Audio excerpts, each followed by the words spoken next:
Dalam debat Capres yang digelar Minggu 7 Januari 2024, sejumlah respon unik dari masing-masing calon presiden yang berdebat menarik perhatian.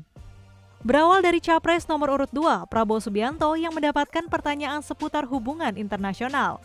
Prabowo kemudian mendapat respon dari Capres Anies Baswedan yang menurutnya hanya omong-omong saja. Kalau benar masuk akal, saya setuju. Kalau ngomong-ngomong ya kumaha. Ya, jadi leadership apakah negara, apakah perorangan, tapi terutama juga negara harus dengan contoh ingarso sung telodo. Kita mau mimpin, kita mau bawa agenda, kita mau cerita itu cerita, omon, ya. Tak bisa. Kenapa negara-negara selatan sekarang melihat ke Indonesia? Karena kita berhasil membangun ekonomi kita. Jadi tidak hanya omon, kerjanya omon saja, nggak bisa, tidak bisa. Baik.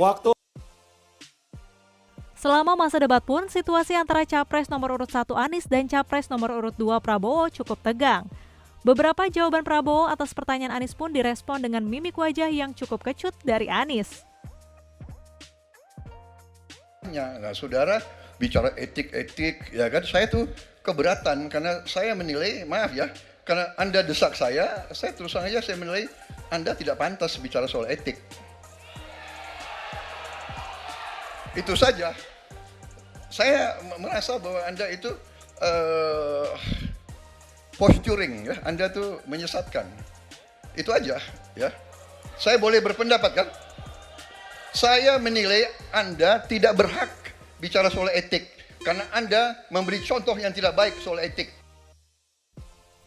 Hingga Capres Ganjar Pranowo pun akhirnya merasa posisinya tepat karena berada di tengah antara Prabowo dan Anies untuk mendinginkan suasana debat saat itu. Terima kasih. Mudah-mudahan saya didudukkan di tengah memang agak mendinginkan dua kawan saya kiri kanan.